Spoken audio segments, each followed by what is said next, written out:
पूर्णमदः पूर्णमिदं पूर्णात् पूर्णमुदच्यते पूर्णस्य पूर्णमादाय पूर्णमेवावशिष्यते।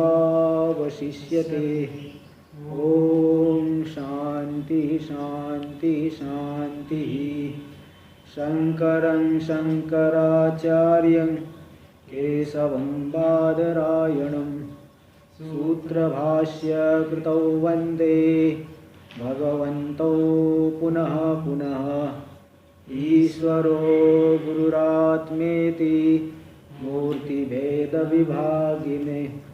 व्योमवद्व्याप्तदेहाय दक्षिणामूर्तये नमः।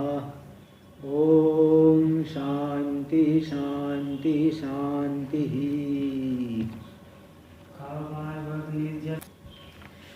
ते 24वां श्लोक आ गया। कामाद्यास चित्तगा दृश्यास तत्साक्षित्वेन चेतनम ध्यायेत्। कामादि जो है चित्त में होने वाले दृश्य है, उनके साक्षी रूप से चेतन का ध्यान करे, यानी उन कामादि की विलापन करके साक्षी का ध्यान करे। इसलिए वहाँ टीका में प्रतियोगी शब्द से जो है कामादि को दिए, क्योंकि इनका विलापन करके साक्षी में ही समाहित हो जाना है। तो दृश्य का विलापन करना है, इसलिए वो प्रतियोगी शब्द से ऐसा टीका में 24वें में बताएं।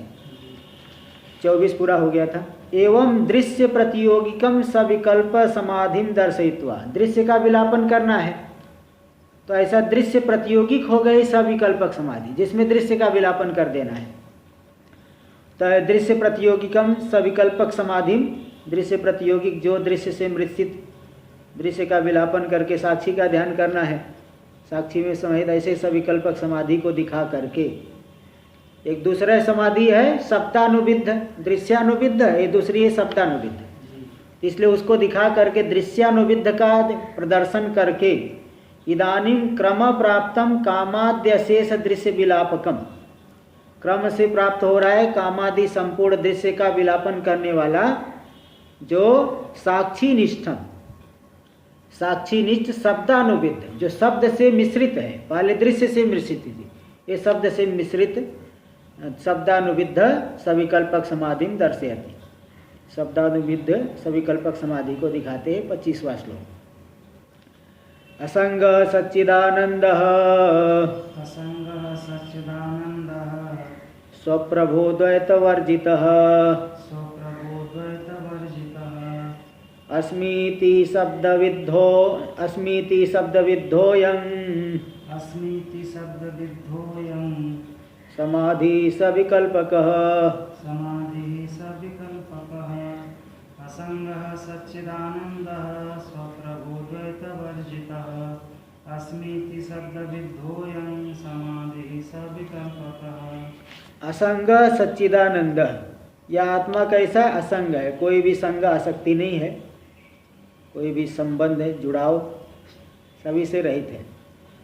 सच्चिदानंद, सच्चिदानंद स्वरूप है, सत्ता रूप है, चिद रूप है, ज्ञान स्वरूप है। स्वप्रभ, स्वयं प्रकाश है, स्वप्रभ है, स्वयं प्रकाश। और द्वैत वर्जित है, द्वैत के संबंध से बिल्कुल रहित है, अद्वैत वस्तु है यह। तो जो अस्मीति शब्द विद्धोयम, ऐसा जो आत्मा है उसका निरंतर ऐसा भावना करना है ना। इस प्रकार से अस्मि इति शब्द से अनुविद्ध होकर के, मिश्रित होकर के इस वही मैं हूँ, ऐसा जो असंग सच्चिदानंद स्वप्रभ द्वैत वर्जित आत्मा है, वही मैं हूँ। द्वैत वर्जित अस्मि, वही मैं हूँ। इस प्रकार से शब्द विद्ध ये जो समाधि है, शब्द से मिश्रित, शब्द मिश्रित वही मैं हूँ। इस प्रकार शब्द मात्र से मिश्रित जो समाधि है, सजाति प्रत्यय का प्रवाह समाहित हो जाना, यही शब्दानुविद्ध सविकल्पक समाधि है। इति अस्मि इति शब्दानुविद्ध शब्द विद्धोयम समाधि सविकल्पक। शब्द से विद्ध यानी शब्दानुविद्ध, शब्द मिश्रित, यह सविकल्पक समाधि हुई। तो पहला था दृश्यानुविद्ध, कामादि चित्त के दृश्य है, उनके साक्षी रूप से चेतन का ध्यान करना। और यहाँ पे तो शब्द के माध्यम से असंग सच्चिदानंद स्वप्रभु द्वैत वर्जित तत्व वही मैं हूँ, वही अस्मि, अहम अस्मि। इस तरह से शब्दानुविद्ध ये जो समाधि हुई दूसरे प्रकार की सविकल्पक समाधि हो गई। टीका में देखिए असंग इति, असंग यानी संग रहित, जो संग से रहित है, किसी भी प्रकार के संबंध से रहित है। असंगो ह्ययम पुरुष इति श्रुते है, या पुरुष जो आत्मा कैसा असंग है ऐसी श्रुति है। सच्चिदानंद यानी सत्य ज्ञानानंद स्वरूप, सत्य स्वरूप है, ज्ञान स्वरूप, आनंद स्वरूप है। इसमें क्या प्रमाण है? प्रमाण तो है यही, सत्यम ज्ञानम अनंतम ब्रह्म, विज्ञानम आनंदम ब्रह्म। सत्य है, ज्ञान स्वरूप, अनंत, परिच्छेद रहित, विज्ञान स्वरूप है, आनंद रूप है, ऐसा ब्रह्म इत्यादि श्रुति। स्वप्रभ मतलब स्वयं प्रकाश है, स्वयं प्रकाश है। क्यों? क्योंकि इसमें भी प्रमाण दे रहे, अदृष्टम दृष्टि अश्रुतम श्रोत्री। अदृष्टम दृष्टि ब्रह्म नपुंसक लेंगे, इसलिए दृष्टि नपुंसक है, और आगे अश्रुतम है ना, तो री और आ में ही कोई अड़ची हो करके अदृष्टा श्रुतम, अदृष्टम दृष्टा श्रुतम, अदृष्टम दृष्टि अश्रुतम श्रोत्री। अदृष्ट यानी चक्षुर्जन्य ज्ञान का विषय नहीं, चाक्षुष ज्ञान का विषय नहीं है, लेकिन सबका दृष्टा है। वह किसी के ज्ञान का विषय नहीं बनता, लेकिन सबको जानने वाला दृष्टा। अश्रुतम श्रोत्री, श्रवण इंद्रिय जन्य ज्ञान का विषय तो नहीं है, लेकिन सबको सुनने वाला है। शब्द के द्वारा जो भी ज्ञान हो रहा है सबका वह प्रकाशन करने वाला। क्योंकि न दृष्टेर द्रष्टारम पश्य, दृष्टि का जो दृष्टा है, दृष्टि अनित्य, दृष्टि का भी जो नित्य दृष्टा है, साक्षी है, उसको न पश्य मत देखो, यानी उसको जानने का प्रयत्न मत करो, उसको विषय नहीं बना सकते इत्यादि श्रुति। इसलिए यह स्वयं प्रकाश है। तो द्वैत वर्जित प्रकाश्यस्य प्रकाशा भिन्नत्वेन, जो प्रकाश्य वस्तु है वह प्रकाश से भिन्न नहीं है, क्योंकि उसी अधिष्ठान चैतन्य में कल्पित है। इसलिए कामादि अशेष रहित, कामादि संपूर्ण जो है द्वैत से जो रहित है, इसलिए स्वगत आदि भेद रहित है। स्वगत आदि से और विजाति, इन दोनों तीनों भेद से रहित है। तीन प्रकार के भेद है, तीनों भेद से रहित है। स्वगत भेद क्यों है? भेद क्यों नहीं है? हाँ, निरवय है। सजाति भेद क्यों नहीं है? हाँ, एक ही है ना। विजाति भेद क्यों नहीं है? हाँ?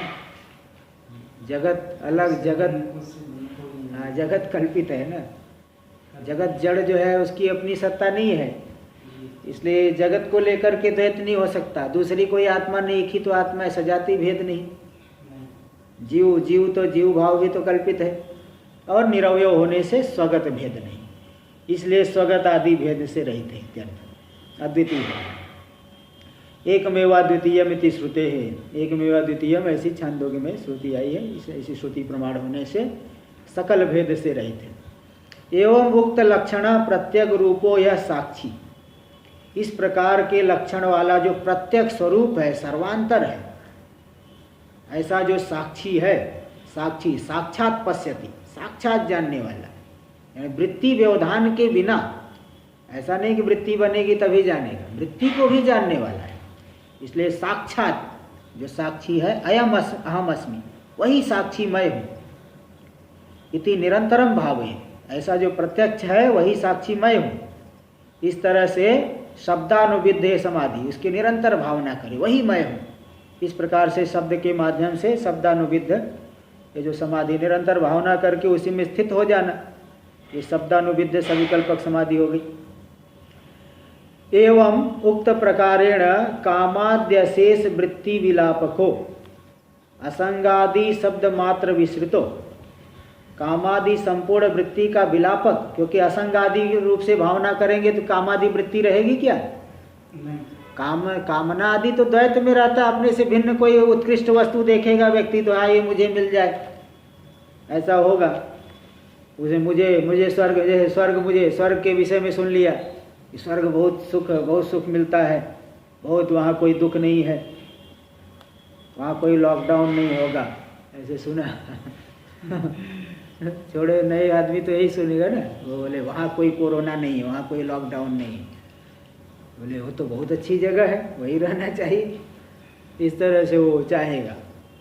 तो मतलब अपने से भिन्न वस्तु हो और उत्कृष्ट हो, ये दो चीज़ें होना चाहिए। अपने आप को कोई नहीं चाहता, अपने आप तो अपना तो है ही स्वरूप, जो स्वयं सदा प्राप्त है उसको चाहता नहीं है कोई, उसको ये नहीं कि उसको, क्योंकि अभियोग नहीं है ना।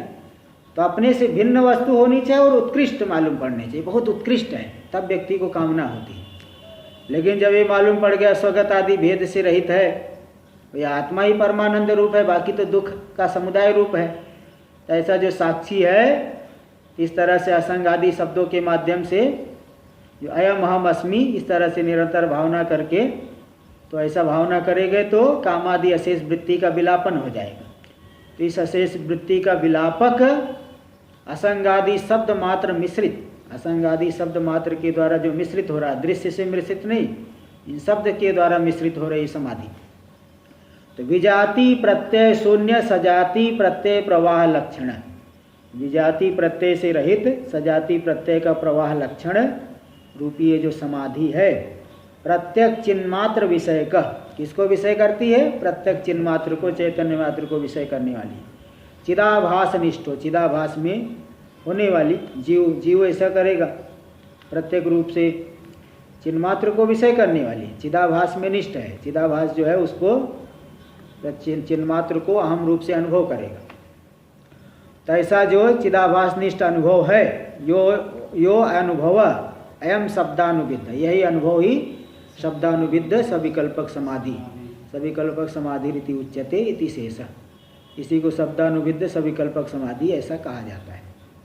इसमें वशिष्ठ जी का वचन है, निरोहोस्मि निरंसोस्मि स्वस्थोस्म्य अस्मि च निस्पृह शांतो अहम अर्थ रूपोस्मि चिराया अहम अलम स्थित।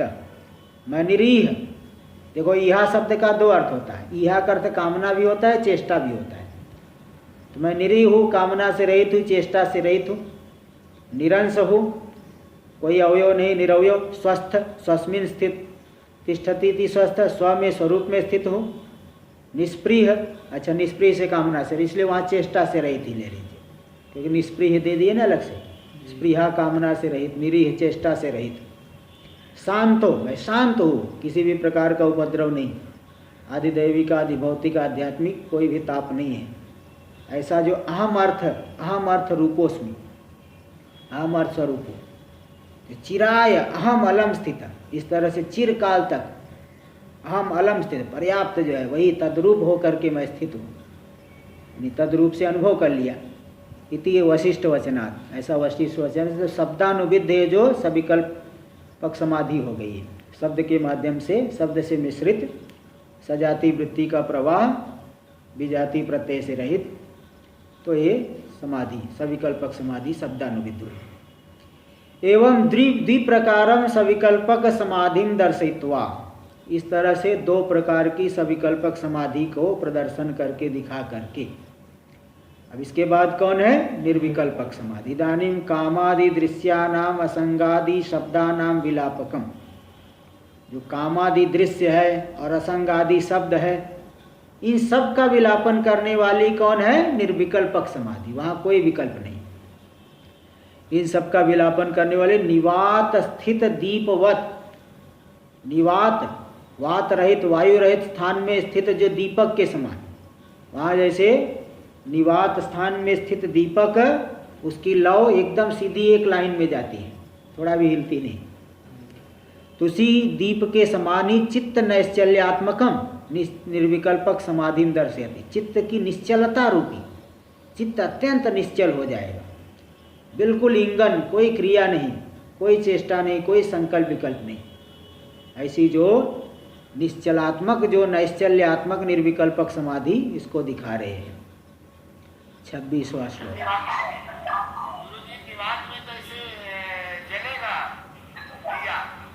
निवात मतलब थोड़ा थोड़ा वायु है, जैसे वो कांच के बीच में रख देते हैं ना, तो मतलब वो वायु चल नहीं रही है, थोड़ा थोड़ा है। निवात मतलब एकदम बिल्कुल वायु नहीं, तो वायु है लेकिन वो चल नहीं रही है, उसको वो लेना, नहीं तो ऑक्सीजन तो चाहिए ही, इसलिए निवात का मतलब वायु जहाँ वेग से चल नहीं रही है। जैसे कमरे के भीतर है, पंखा भी नहीं चल रहा है, कुछ भी नहीं, खिड़की बंद है, तो क्या दीपक नहीं जलेगा क्या? आराम से दीपक जलेगा। और ऐसे भी नहीं समझ में आ रहा है तो ट्यूबलाइट समझ लो एकदम जैसे वो स्थिर है, उसी के समान। चलिए देखिए आगे 26वां श्लोक। स्वानुभूति रसावेशाद स्वानुभूति रसावेशाद दृश्य शब्दानुपेक्षितुः दृश्य शब्दानुपेक्षितुः निर्विकल्प समाधि स्यान् निर्विकल्पः समाधिः स्यात् निवात स्थित दीपवत् निवात स्थित दीपवत् स्वानुभूति रसावेशाद दृश्य शब्दानुपेक्षितुः निर्विकल्पः समाधिः स्यात् निवात स्थित दीपवत्। स्वानुभूति रसावेशाद, स्वानुभूति स्वरूप अनुभूति रूपी रस के, आनंद के आवेश यानी प्राकट्य होने से, आवेश यानी प्राकट्य अनुभव, उसकी अभिव्यक्ति, स्वरूपानंद का आवेश प्राकट्य होने से। जब ऐसे सर्वविकल्पक समाधि का अभ्यास करते करते निर्विकल्पक में पहुंच गया है ना, मैं समाधि करने वाला हूँ, समाधि कर रहा हूँ, दो को हटा दिया, केवल जो है जो ध्येय है ब्रह्म, ब्रह्माकार ब्रह्म रूप से अवस्थित हो गया। चित्त का अलग से उसका कोई सत्ता नहीं मालूम पड़ रही है चित्त की। तो स्वस्वरूपानंद का एकदम प्राकट्य हो जाने से दृश्य शब्दानुपेक्षितु, दृश्य और शब्द दोनों की उपेक्षा जिसने कर दिया है, इतना समाहित हो गया कि दृश्य का भी विस्मरण हो गया, शब्द का भी विस्मरण हो गया। कोई पूछ रहा था क्या कुछ? तो दृश्य और शब्द दोनों की उपेक्षा करने वाला जो ऐसा साधक है, योगी है, समाधि का अभ्यास कर रहा है, तो स्वरूपानंद का आविर्भाव हो जाने से जो निर्विकल्पक समाधि हो गई, समाधि हो गई, वही है निर्विकल्पक समाधि। इसलिए अनुभवी के इसी क्रम से लीजिए, स्वानुभूति का प्राकट्य हो, स्वरूपानंद का प्राकट्य हो जाने से दृश्य और शब्द दोनों की जिसने उपेक्षा कर दिया, ऐसे साधक को जो समाधि हुई वही है निर्विकल्पक समाधि। जैसे निवात स्थित दीपवत, निवात स्थान में दीप के समान चित्त एकदम निश्चल हो जाता है। इसमें गीता में भी तो श्लोक आ गया ना, वो इसी प्रकार का श्लोक है। यथा दीपो निवातस्थो नेंगते सोपमा स्मृता योगिनो यत चित्तस्य युञ्जतो योगम आत्मन।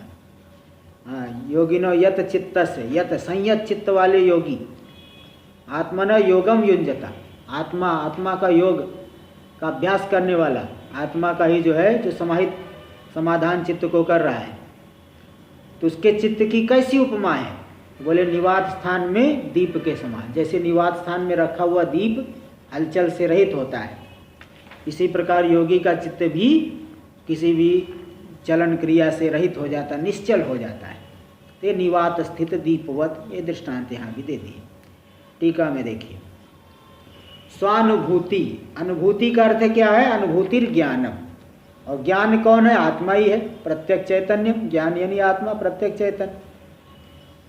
क्योंकि इसमें भी इष्ट सिद्धिकार ने इष्ट सिद्धि और भी अद्वैत सिद्धि और एक और है ब्रह्म सिद्धि। ब्रह्म सिद्धि, इष्ट सिद्धि, अद्वैत सिद्धि नहीं, पहले तीन हुई थी। ब्रह्म,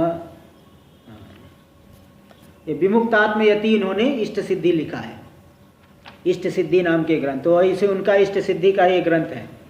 या अनुभूति रजा में या त्वनंतानंद विग्रह महदादि जगत माया चित्रवृत्तिम नमामिताम, जो अनुभूति स्वरूप है, अज, अनुभूति यानी आत्मा प्रत्यक्ष चैतन्य, अजा अजन्मा है, अमेय ज्ञान का विषय है क्या?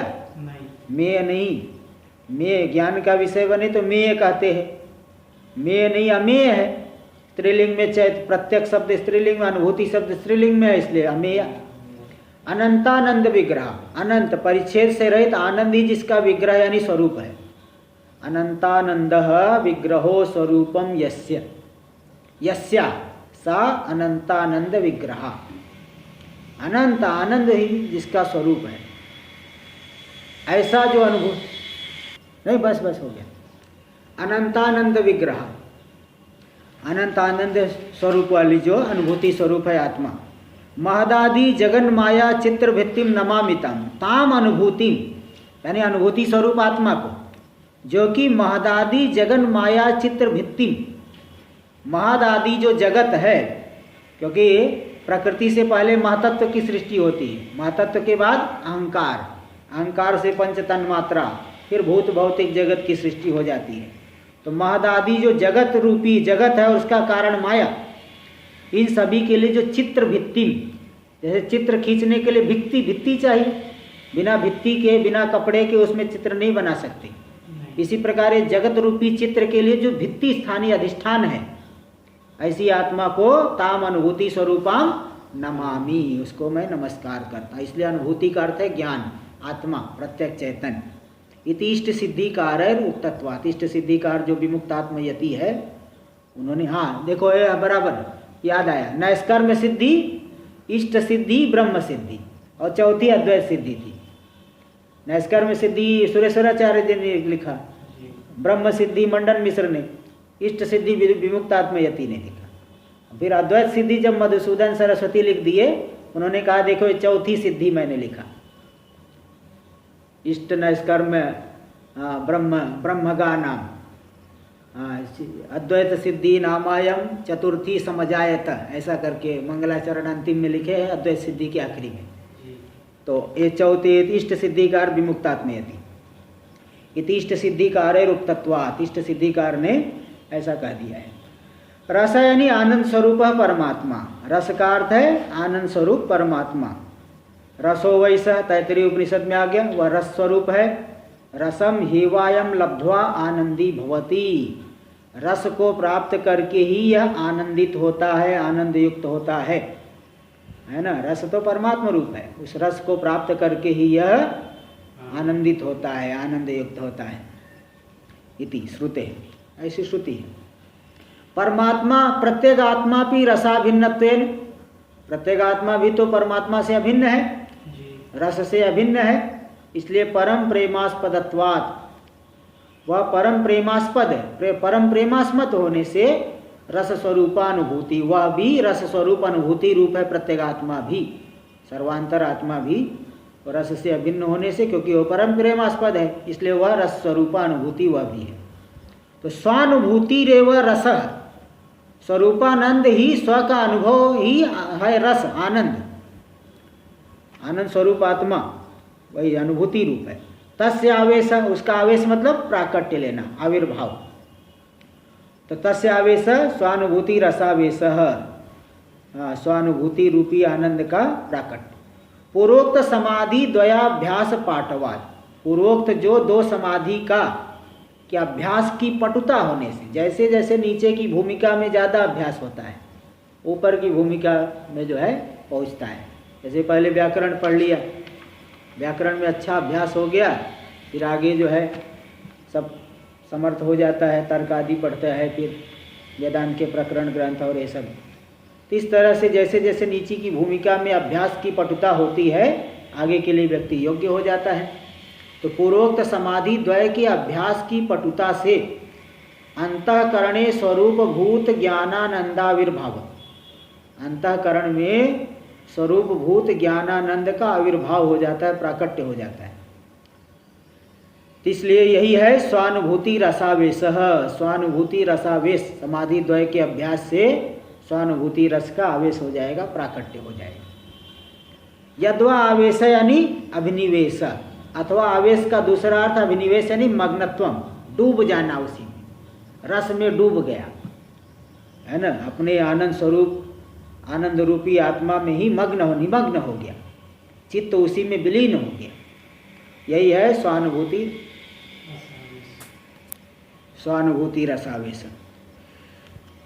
यद्वा असमन्तात् प्रवेश आवेश, आवेश का दूसरा अर्थ कर दी असमन्तात् प्रवेश, पूरी तरह से उसी में प्रवेश हो गया, यानी स्वरूप ज्ञानानंद पूर्णत्वम, स्वरूप ज्ञानानंद पूर्णता का अनुभव होना। अभी भी स्वरूप ज्ञानानंद पूर्ण ही है, लेकिन अपूर्णता जो आरोपित हो गई है ना, आरोपित अपूर्णता से ये पूर्णता का अनुभव नहीं हो पा रहा है। अब समाधि लगाएंगे, दृश्य और शब्द सबको भूल गए, सब जो है गायब हो गए, तो फिर स्वरूप ज्ञानानंद पूर्णता हो गई। अथवा एक तीसरा भी अनुभव कर रहे हैं विद्वान लोग, देखो कई प्रकार के तीसरा भी अर्थ कर रहे हैं, कई प्रकार के अर्थ कर लेते हैं ना विद्वान लोग, एक से एक अर्थ निकालते हैं। जैसे वो देखेंगे मुक्तावली में आया है तस्मै कृष्णाय नमः, नहीं, नूतन जलधर रुचये गोपवधूटी दुकूल चौराया। गोपवधूटी दुकूल चौराए के कहीं 8-10 अर्थ निकाल देते हैं टीकाकार लोग, कई जो है बहुत अर्थ निकाले। ऐसे ही यहाँ पे भी देखिए और भी एक अर्थ, यद्वा देवतादि आवेशवत स्वानुभूति रसस्य आवेश। जैसे देवता का आवेश हो गया, भूत पिशाच का आवेश हो जाता है, तो भूत पिशाच ही वो बोलता है उस शरीर में जाके। इसी प्रकार स्वानुभूति रस का आवेश हो गया, तस्मात् स्वानुभूति रसावेशात, उस स्वानुभूति रस के आवेश प्राकट्य होने से जो दृश्य शब्द की उपेक्षा कर दिया है, उसको जो समाधि हो गई वही निर्विकल्पक समाधि। स्वानुभूति रसास्वादादिति पाठे, और कहीं कहीं रसावेशात की जगह रसास्वादात, रस का आस्वादन करने से, जैसे भोजन का हम लोग आस्वादन करते हैं, टेस्ट लेने, स्वाद ग्रहण कर ली, तो स्वानुभूति रस का आस्वादन करने से जो दृश्य शब्द की उपेक्षा कर दिया, उसको जो समाधि लग गई निर्विकल्पक समाधि। इस पाठ में क्या अर्थ करना, चिदानंद स्वरूपो हम इति स्वानुभूति रसस्य, मैं चिदानंद रूप हूँ, इस प्रकार से इस प्रकार से स्वानुभूति रस का आत्मत्वेन स्वीकरण, वही स्वानुभूति रस ही वही मैं हूँ, इस प्रकार से स्वीकार कर लेना ही क्या हो गया, रसास्वादन हो जाए। स्वानुभूति रसास्वाद यही है, चिदानंद स्वरूप हो, इस प्रकार से स्वानुभूति रस को आत्म रूप से स्वीकार करना, वही मैं हूँ, यही हो गया स्वानुभूति रसास्वाद। तस्मात्, उस स्वानुभूति रसास्वाद से जिसने दृश्य और शब्द दोनों की उपेक्षा कर दिया, दृश्य शब्दानुपेक्षितु, दृश्य और शब्द दोनों की उपेक्षा कर दिया, तो मतलब दृश्य शब्दानुपेक्षितु पूर्वोक्तान कामादि दृश्यान, पूर्वोक्त जो कामादि दृश्य है और असंगादि शब्द है, असंगादि शब्दांश उपेक्षितुर, इन दोनों की जिसने उपेक्षा कर दिया, उपेक्षा करके उदासीन कर्तुर, उदासीन कर्ता हो गया, दोनों की उपेक्षा कर दिया, तो उभयत्र तात्पर्य राहित्येन, शब्द और दृश्य दोनों में ही तात्पर्य से रहित हो गया। शब्द में भी कोई महत्व बुद्धि नहीं, दृश्य में भी नहीं, बिल्कुल जो है वहाँ पे चित्त से निकल गया। तो तूष्णीम स्थितस्य, जो तूष्णीम शांत रूप से स्थित हो गया। तो देवतादि आविष्टवत स्वानुभूति रसाख्य महाग्रह ग्रस्तत्वेन, जैसे देवतादि का आवेश हो गया तो उससे ग्रस्त हो गया, उसके अधीन हो गया। इसी प्रकार पहले तो जगत के अधीन था, अब स्वरूपानंद के ही अधीन हो गया, यानी स्वरूपानंद में ही डूब गया। तो स्वानुभूति रसाख्य महाग्रह ग्रस्तत्वेन, स्वानुभूति रस रूपी रस संज्ञक जो महाग्रह है उससे ग्रस्त हो गया, अब स्वतंत्र नहीं रह गया, अब दृश्य में घूमेगा नहीं, इसका चित्त विलीन हो गया ना। इसलिए स्वातंत्र्या भावात, वाह छूटा हुआ है, स्वातंत्र्या भावात, अब स्वानुभूति रस रूपी महाग्रह से ग्रस्त हो जाने की वजह से स्वतंत्रता नहीं रहने से परतंत्रतया स्थितस्य, परतंत्र हो गया, मतलब स्वरूपानंद में ही डूब गया। अब जो है बाह्य जगत में उसे कोई रस नहीं मिल रहा है, इति तात्पर्यार्थ, ये तात्पर्यार्थ हो गया। तो इस प्रकार से स्वरूपानंद का प्राकट्य होने से दृश्य और शब्द दोनों की उपेक्षा कर दिया, तो जो समाधि हुई वही समाधि क्या है, निर्विकल्पक समाधि, निर्विकल्पक समाधि स्यात्।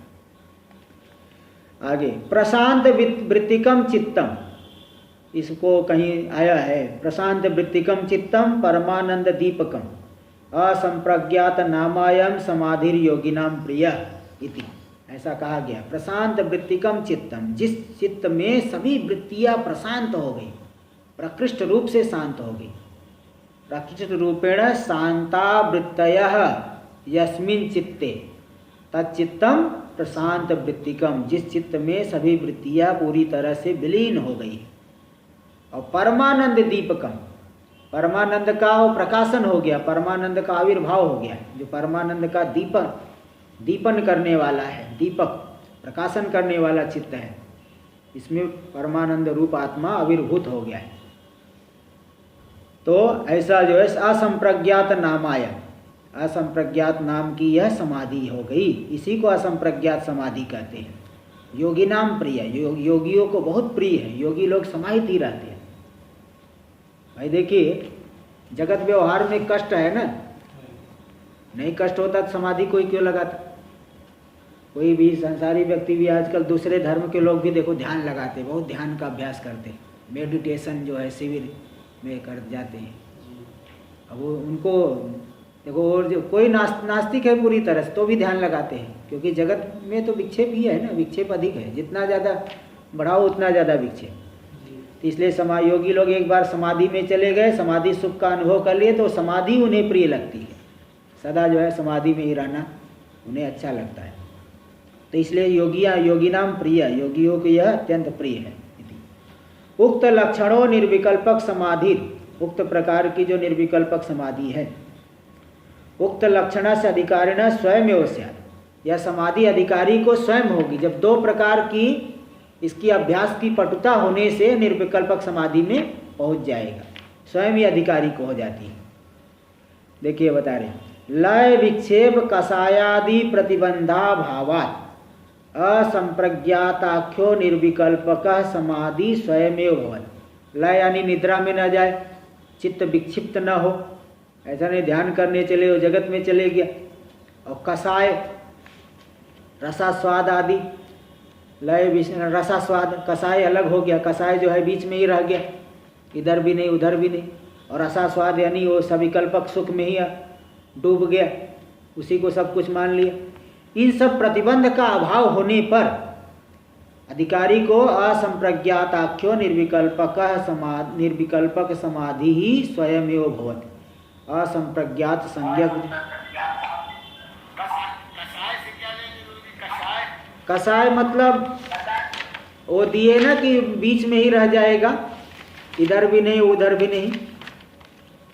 कषाय का ये अभी आया था ना, इसमें वेदांत सार में भी आया था कि कषाय मतलब ये दिए कि लय विक्षेप कषाय रसास्वाद। कषाय मतलब कि इतना ज़्यादा आसक्ति है कि ये ध्यान करने चला, जगत के पदार्थों में इतनी ज़्यादा आसक्ति है कि वो बीच में रह गया, इधर भी नहीं उधर भी नहीं हुआ चित्त। ये कषाय शब्द से आया है। और वेदांत में सार में आया था, लय विक्षेपा भावेपि चित्त वृत्ते रागादि वासनया स्तब्धि भावात् अखंड वस्त्वा नवलंबनम कषाया। देखो वही दिए है वेदांत सार में, वो पुस्तक में, कि लय विक्षेप नहीं होने पर भी चित्त वृत्ति में राग आदि की वासना से ब्रह्म का ध्यान कर रहे हो, किंतु जगत के पदार्थों में इतनी आसक्ति है कि पदार्थ इधर खींच रहे हो और आप ध्यान उधर कर रहे हो, तो व्यक्ति न तो इधर जाएगा चित्त, न तो उधर जाएगा। इसलिए राग आदि वासना से स्तब्धि भाव हो गया, कुछ समझ में नहीं आएगा कहाँ जाओगे, कि क्या न तो ध्यान हो पा रहा है न जगत में जा पा रहा है। तो स्तब्धि भाव हो करके अखंड वस्तु का अवलंबन नहीं लेना, यही है कषाय। ये वेदांत सार में भी अभी देखिए दिया था। तो यही बात बता दिए, लय विक्षेप कषाय आदि प्रतिबंधा भावात्, प्रतिबंध का अभाव होने से असंप्रज्ञात संज्ञक जो निर्विकल्पक समाधि अधिकारी को स्वयं हो जाती है। तस्मिन् समाधौ चित्त नैश्चल्ये दृष्टान्तमः, ऐसी समाधि में क्या हो जाता है, चित्त निश्चल हो जाता है। उस चित्त की निश्चलता में दृष्टांत दे दिए, निवात स्थित दीपवत, वायु रहित स्थान में स्थित दीप के समान। वायु रहित मतलब थोड़ी भी वायु नहीं, ऐसा नहीं वायु में चलन क्रिया नहीं वहाँ, ऐसी जगह पे जैसे कमरा बंद है चारों तरफ से, तो वहाँ पे दीपक, पंखा भी नहीं चल रहा है तो जो दीपक एकदम ऐसा रहता है। निवास स्थले स्थापितो दीपो यथा निश्चलो भवति, निवास स्थल में स्थापित जो दीप जैसे निश्चल होता है, तथा सम प्राप्त चित्तम अभी, इसी प्रकार समदशा को प्राप्त चित्त भी निश्चल ही हो जाता है इत्यर्थ। इसमें कई सूत्र दिखा रहे हैं योग सूत्र के। तत्परम पुरुष ख्यातिर गुण वैतृष्ण्यम, ये पर वैराग्य का वहाँ योग सूत्र में दिखाए, एक तो पर वैराग्य, एक अपर वैराग्य। अपर वैराग्य में 4 कोटि है ना, एकेंद्री, वशीकार, एकाग्र और निरुद्ध, नहीं एकेंद्री, वशीकार, यतमान और हाँ एकेंद्री, हाँ व्यतिरेक, हाँ यतमान, व्यतिरेक, एकेंद्रीय और वशीकार, ऐसा 4 प्रकार का अपर वैराग्य। और पर वैराग्य क्या है? तत्परम पुरुष ख्यातिर गुण वैतृष्ण्यम। हाँ, वो जो पुरुष ख्याति का गुणों से भी वितृष्णा, यानी जहाँ गुणों का, ये जो पुरुष ख्याति से भी, सत्य पुरुष अन्यथा ख्याति, विवेक ज्ञान, वहाँ से भी विरक्त हो जाना।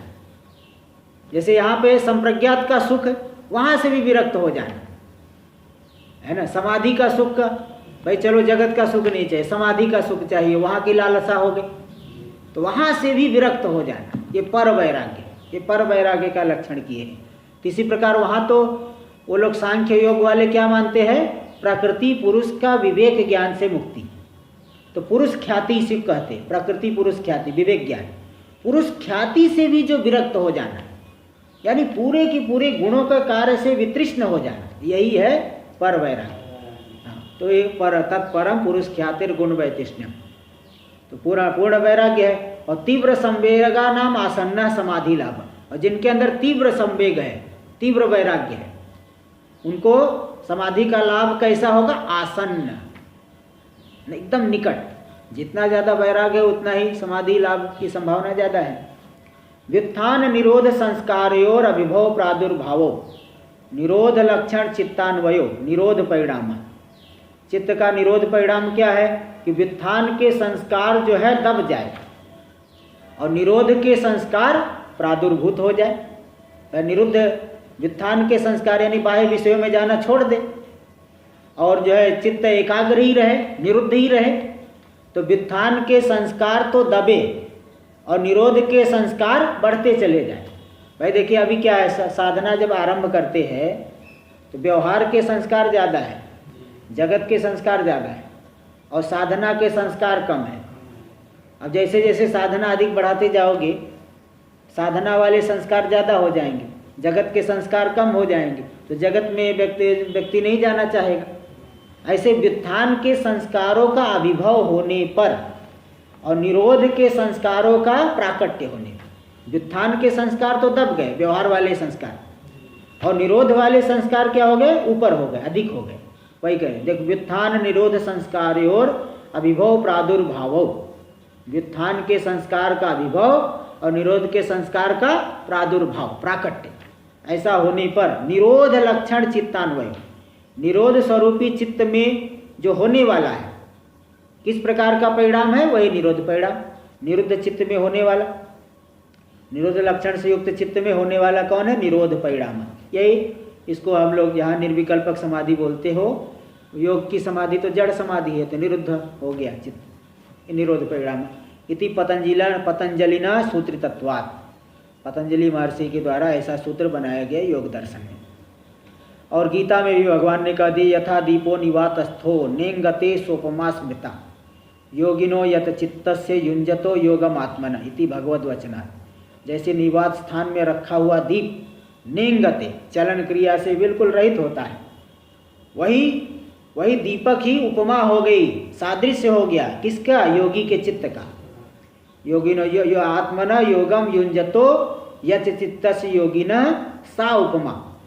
आत्म संबंधी योग का, समाधि का अभ्यास करने वाला जो संयत चित्त योगी है, उस योगी के चित्त की वही उपमा हो गई निवास स्थान में रखा हुआ दीप। ऐसा भगवत वचन है।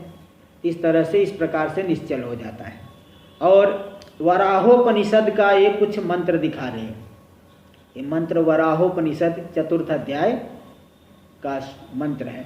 अंत शून्यो बहि शून्य शून्य कुंभ इवांबरे अंत पूर्णो बहि पूर्ण पूर्ण पूर्ण पूर्ण कुंभ इवाणवे मा भव ग्राह्य भावात्मा ग्राहकात्मा च मा भव भावानाम अखिलान् त्यक्त्वा यदिष्टं तन्मयो भव दृष्टि दर्शन दृश्यानि त्यक्त्वा वासनया सह दर्शन प्रथमाभ्यासम आत्मानं केवलं भज प्रशांत सर्वसंकल्पा या शिलावदवस्थितिः जागृत निद्रा विनिर्मुक्ता सस्वरूप स्थिति ही परा इति वशिष्ठ वचनात्।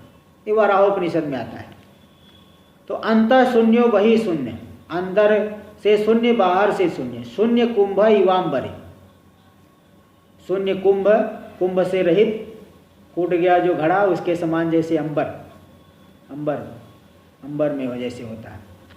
अंत पूर्णो बहि पूर्ण पूर्ण कुंभ इवाणव, जैसे पूर्ण कुंभ, हाँ कुंभ जैसे समुद्र के भीतर कुंभ है, बाहर से भी जल से पूर्ण है, भीतर से भी जल से पूर्ण, बाहर भी जल चारों तरफ है, भीतर भी है। तो पूर्ण कुंभ इवाणवे, जैसे समुद्र के भीतर पूर्ण कुंभ है, इसी प्रकार पूर्ण आनंद स्वरूप जो आत्मा है। तो माँ भव ग्राह्य भाव आत्मा, ग्राह्य आत्मा मत बनो, तुम ग्राह्य रूप मत बनो, अपने आप को ग्राह्य रूप से ग्रहण मत करो। ग्राहक आत्मा च माँ भव, ग्राहक भी मत बनो, मैं ग्रहण करने वाला, ये भी, इस दृष्टि का भी त्याग करो। तो भावानाम अखिलाम त्यक्त्वा, भावनाम अखिलाम त्यक्त्वा, सभी भावना को छोड़ करके, ग्राह्य भावना ग्राहक भावना सबको छोड़ करके, यदि इष्टम तन्मयो हो, जो इष्ट ब्रह्म है तत्स्वरूप हो जाओ, उसका अनुभव करो।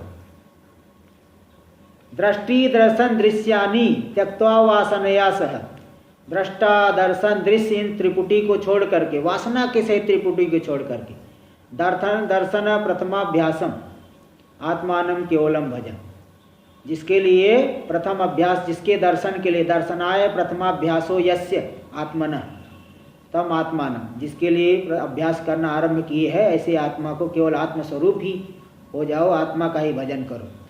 प्रशांत सर्व संकल्पा, जिसमें संपूर्ण संकल्प शांत हो गए, ऐसी जो शिलावद अवस्थिति, शिला के समान अवस्थिति है। जागृत निद्रा विनिर्मुक्ता, जागृत और निद्रा दोनों से रहित, सा स्वरूप स्थिति परा, वही पर स्वरूप स्थिति है। इति वशिष्ठ वचनाच, वशिष्ठ जी का वचन है ऐसा। यही है निर्विकल्पक समाधि में चित्त की स्थिति। अस्य समाधिर वाक्य श्रवणांग अंगकत्वम च तत्व विवेका, कि यह जो समाधि है वाक्य श्रवण का अंग है, क्योंकि इसके वाक्य श्रवण करके समाधि करेंगे तभी ज्ञान होगा, इसलिए वाक्य श्रवण का अंग है। यह बात तत्व विवेकाख्य ग्रंथ है, तत्व विवेक नामक ग्रंथ में श्रीमद् विद्यारण्य गुरु भी निरूपित है। श्रीमद् विद्यारण्य गुरु जी ने भी उन्होंने पंचदशी में बताया है, प्रथम अध्याय में। अमुना वासना जाले निशेष प्रविलापित, इस निर्विकल्पक समाधि के द्वारा वासना समुदाय संपूर्ण रूप से विलापित होने पर, समूलोन्मूलिते, मूल के सहित उन्मीलित होने पर, कौन मूली, उनमें पुण्य पापाख्य कर्म संचय, पुण्य पाप रूपी कर्म का संचय पूरी तरह से उन्मीलित होने पर, वाक्यम अप्रतिबद्धम सत, वाक्य प्रतिबंध से रहित होकर के प्राक परोक्षा अवभाषित, तो पहले जो परोक्ष रूप से अवभाषित हुआ था तत्व, उसी में अब वाक्य कोई प्रतिबंध से रहित हो गया, तो करामलकवद बोधम अपरोक्षम प्रसूयते, हाथ में रखे हुए आमला के समान, जैसे जैसे संशय नहीं होता, विपरीत ज्ञान नहीं होता, इसी प्रकार उस तत्व में अपरोक्ष बोध की उत्पत्ति कर देगा। कौन? वाक्य, प्रतिबंध से रहित वाक्य। इस तरह से वासना जाल समुन्मूलित हो जाती है इस निर्विकल्पक समाधि के द्वारा, फिर वाक्य से ज्ञान हो जाता है। इसलिए यह समाधि जो है वाक्य श्रवण का क्या है? अंग है, ऐसा पंचदशी में भी बताए। आगे कल। ओम पूर्णमदः पूर्णमिदं पूर्णात् पूर्णमुदच्यते पूर्णस्य पूर्णमादाय पूर्णमेवावशिष्यते। ओम शांति शांति शांति। शंकरं शंकराचार्यं केशवं बादरायणं सूत्रभाष्य कृतौ वन्दे भगवन्तौ पुनः पुनः। ईश्वरो गुरुरात्मेति मूर्तिभेदविभागिने व्योमवद्व्याप्तदेहाय दक्षिणामूर्तये नमः।